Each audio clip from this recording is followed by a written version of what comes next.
This is your host, Nicole Kali, and welcome to the finale of this season of Haunted Mid-Atlantic Tales. It's been a while, and I wanted to say thank you so much for tuning in, those that have.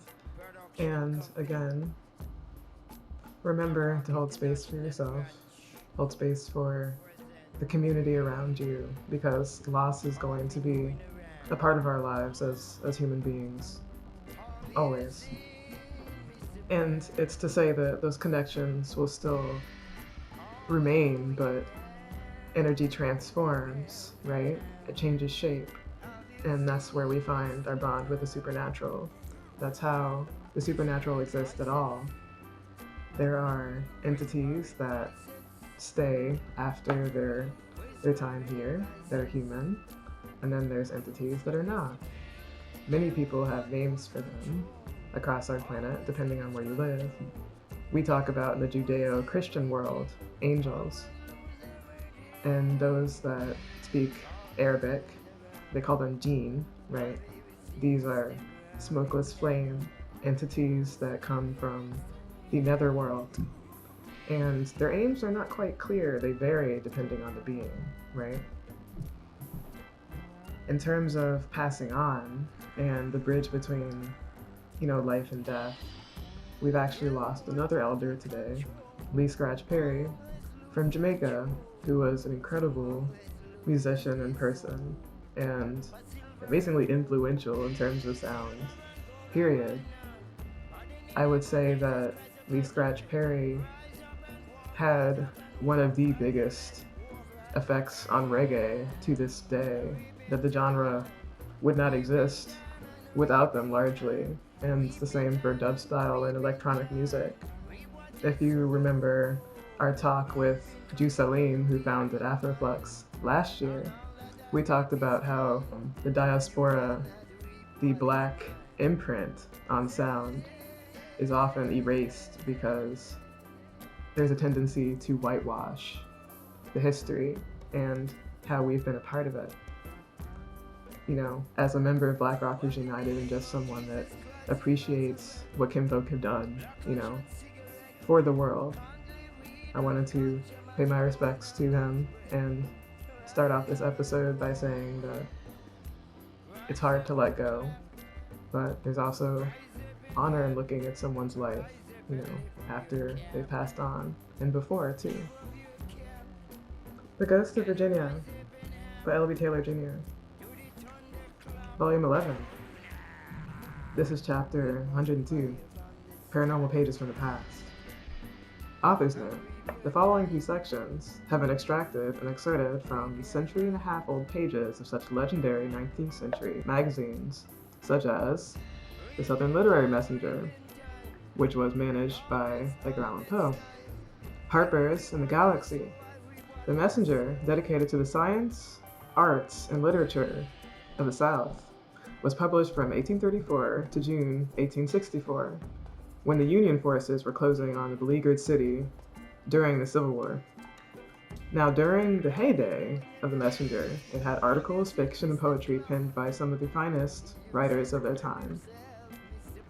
Contributors included, again, Edgar Allan Poe, and many of their works were first published here, actually, in the Literary Messenger, as well as Virginians John Eston Cook, George William Bagby, Marion Harland, and Susan Archer Talley.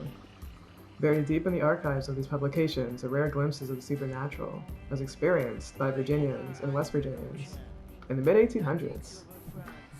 Enjoy. Sitting up with the dead. I confess to some belief in the supernatural, for may there not be times when the spirit world revealed their presence to mortal sense. They say that these unaccountable shudderings that most of us have occur when the spirits are too near. I believe that in some secret chamber of every heart there glows a spark of superstitious feeling that all the philosophies in the world can never completely take away. I am not naturally more prone to this weakness than most of my fellow mortals, and though ghost stories also had for me a special charm, I never for a moment used to give the least credence to any of them. The tale I tell now is ever true, and a braver heart than mine had beat quicker than wont at the remembrance of it. Mrs. Marshall would walk into the next room at intervals, and then return to say something about the fierce war of the elements, would wish that the night was over, and then wonder how Mr. Marshall could sleep so, would threaten now and then to wake him up, for she would exclaim, "This is too lonesome and scary." I never did feel so awful before, as in that room sitting up with the dead, and I hope never to put such a night over my head again.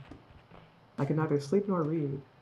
There's something about being with someone who's already transitioned over.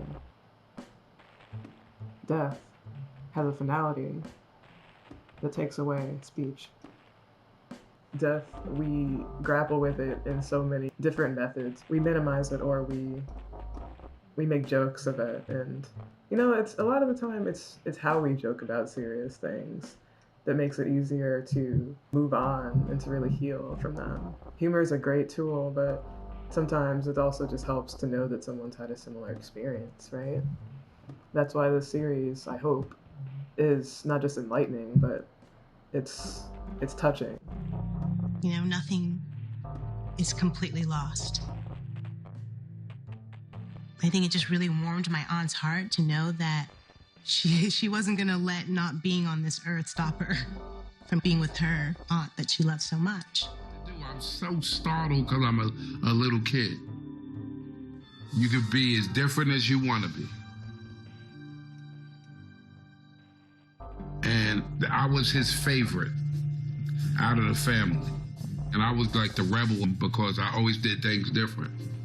Anything is possible in life. I can be a hip hop artist, a singer. I can do anything long as I put my mind to it. Tragic, untimely deaths seem to have a way of bringing spirits back to life. But the White House and its surrounding area are by no means the exclusive environs for Washington's ghostly legends. At the corner of 18th Street and New York Avenue stands a structure called the Octagon, with its own fascinating cast of characters and legendary ghostly past. Haunted places, the National Directory, Delaware, Slaughter Beach, Fort Salisbury.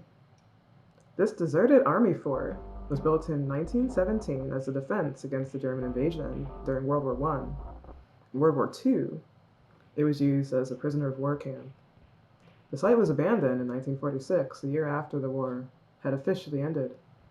But the spirits of those unfortunate imprisoned people are still felt in the old cell blocks, and they're still seen walking around the camp. Slaughter Beach is at the end of Highway 36, 7 miles east of Milford. The fort ruins are on private property now, near Slaughter Beach in Sussex County. The fact that the ruins are still there, that's so chilling, but then it's probably even more, karmic misfortune to take it down, right?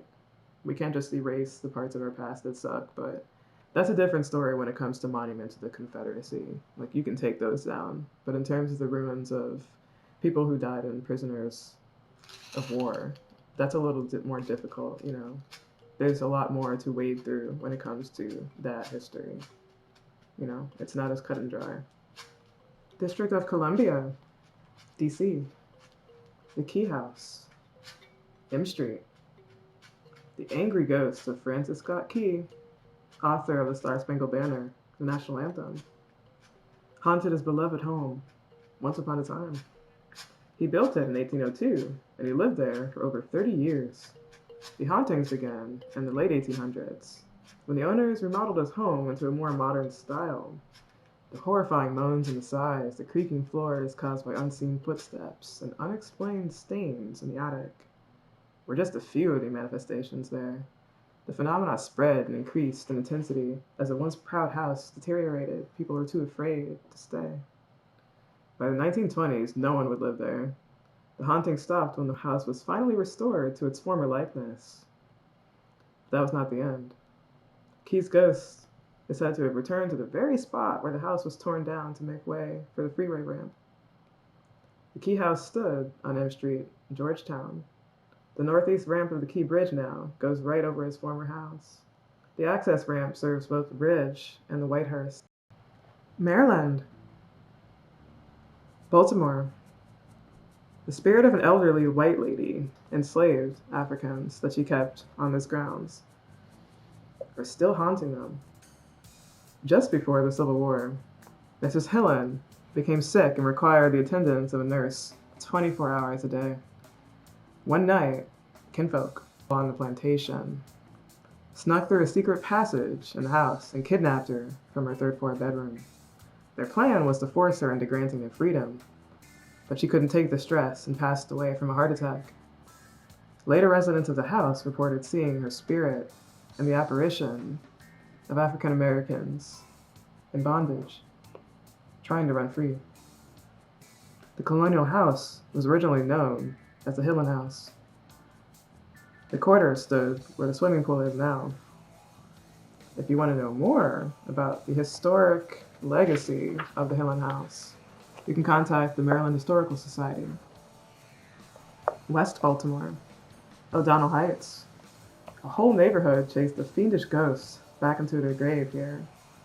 The black-capped phantom was first seen hiding between cars, enticing children to come closer. The specter emerged from a nearby graveyard, leaping 6-foot walls and jumping from 20-foot heights but leaving no footprints behind. The neighborhood formed a vigilante team, armed with shotguns, butcher knives, anything they could find, to hunt the ghoul down. One night, they chased him back to the graveyard, where he jumped into a mausoleum. The Phantom of O'Donnell Heights appeared for about 2 weeks in August 1951, and that was the last anyone had ever seen of him. Was it real? What do you think? Ellicott City, Lilburn. This Gothic mansion is haunted by several ghosts.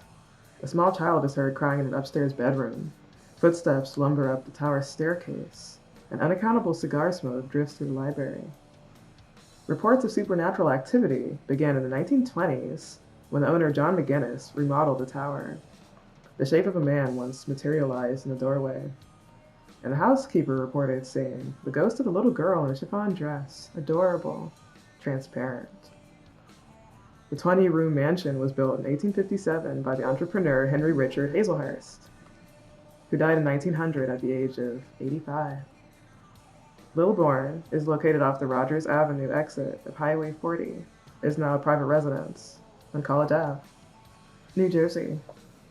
Montclair. Personal experience. I lived with a former friend and roommate on Bloomfield Avenue. Montclair is a pretty old township. You know, most of New Jersey is. The colonies on the East Coast, like New York, New Jersey, were some of the first. And I remember not seeing what her mom described, objects like lifting and levitating, but seeing shadows at the end of hallways and feeling like presences were literally like in the same room as me, if not looking over my shoulder. But never really being able to communicate with them apart from just knowing that the haunting was real. I don't know about you, but New Jersey's definitely got more than the Jersey Devil to boast of in terms of supernatural activity, I'm sure. Totowa, the Laurel Grove Cemetery.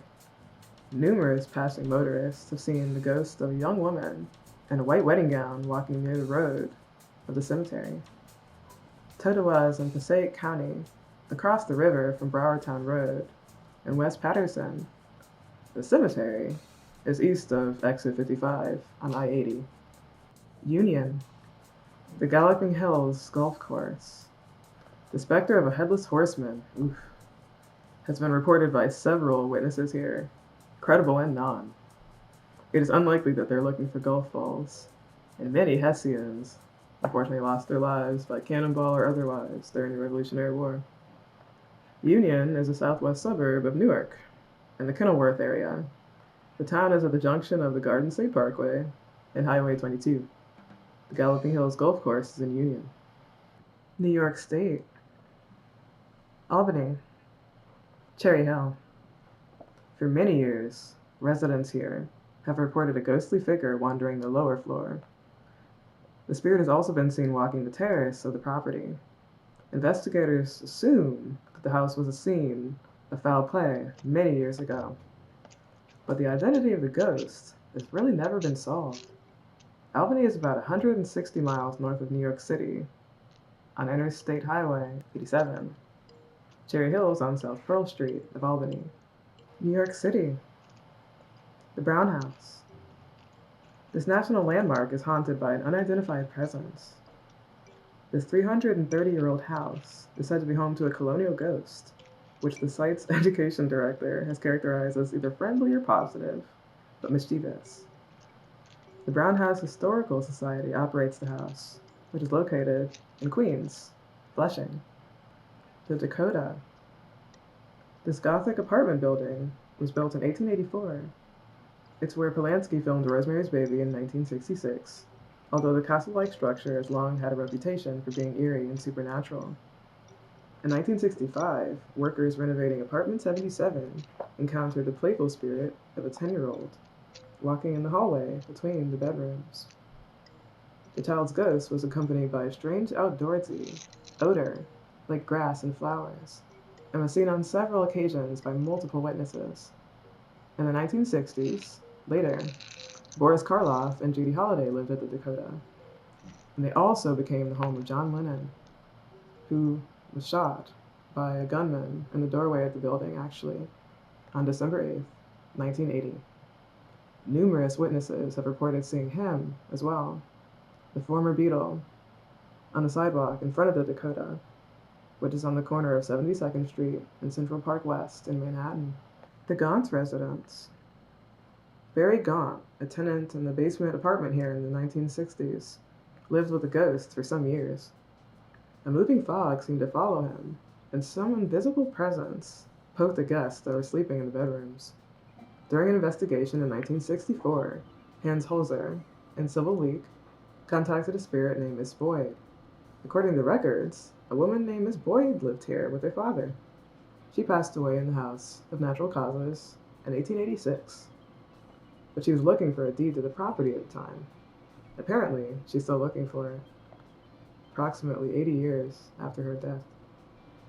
The building is now a private residence in Greenwich Village, Charles Street, Allentown, the King George Inn and Restaurant.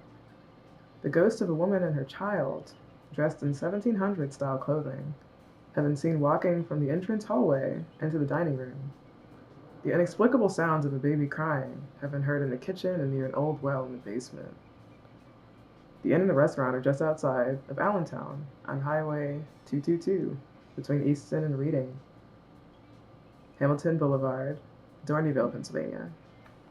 Doylestown, Bucks County Community College. Revisitation, because we've spoken about this before, but I think it's very interesting, so I'm telling it again. The spirit of a woman has been reported at Tyler Hall on this campus, believed to be the former administrator, Stella Tyler, for whom the building is named. The college is 12 miles southeast of Doylestown, on Highway 413. Stroudsburg, the old Mesa House. This 125-year-old house is haunted by the sounds of a baby crying and footsteps that keep pace with people walking in an upstairs hall. The Ralph Meese Sr. family have credited their resident ghost with looking out for their young son, and their daughters too, tucking in the kids, and preventing accidents too. Scotia is actually 5 miles southwest of Stroudsburg. Virginia, Charles City, Edgewood. The ghost of Lizzie Rowland still waits for her lover to return from the Civil War. Her apparition is seen behind a curtain, peering out of an upstairs window.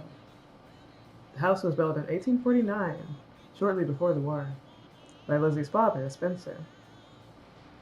Lizzie is buried in the Westover churchyard. Edgewood is now a bed and breakfast, located a quarter mile from Berkeley on Highway 5. Charlottesville, the Mitchie Tavern. This building has been a stopover for thirsty travelers since 1784, and 200-year-old ghosts are still having a party on the 3rd floor.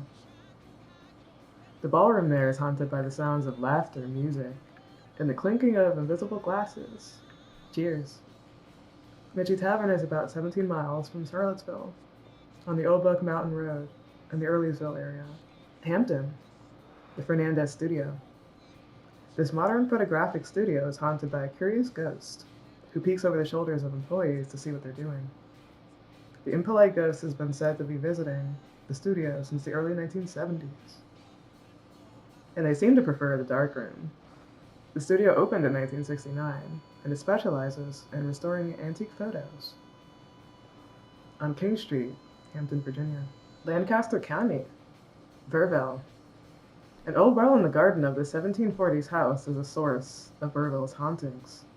For nearly a century, residents told the apparition of a woman and her child who rose up out of the well, walked into the house, and climbed the stairs to the blue room of the second floor. Once in the room, the ghost disappeared in the blaze of light. The strange ritual ceased in 1907, but inexplicable lights, noises, and the sounds of voices are still reported in the house. It's on the Chesapeake Bay in extreme northeastern Virginia, at the mouth of the Rappahannock River. Haunted Virginia. Conclusion, for now. You've come to the end of your journey through the pages of this book, traveling from the shores of the Tidewater region to central VA, finding your way to southwestern Virginia, then heading up to the Shenandoah, as far as Washington, D.C. Whether you believe any of these stories, maybe some, all, or none, they are a portion of what makes the state unique. The next time you're in the Old Dominion, check out these places. Take a tour of the taverns, the caverns too, or hike in the mountains, spend a day at the beach. But beware, because these legends might be waiting for you. The witch might be waiting to cast a spell. Blackbeard may not be dead. Not totally, anyway. And if the lights go out on that tour and the rain, and you hear someone breathing heavily in front of you, but you can't see them, it might not just be your guide or your imagination, especially when that person begins to scream. Whatever the legend, the myth, or even the unique true tales, Virginia is like no other place on earth. Such a rich place of magic and tradition, and I really want you to respect it and realize if we're going to be radical and we're going to support the people that are really dismantling what's wrong with the world, that we have to look ahead, we have to look in the present as much as we're looking in the past, right? I'm not just talking about the history, what's going on before, I'm talking about the here and now. You are part of the history. I am too. And there's many people that have yet to be spoken about by me and really recognized for their impact. So go look out.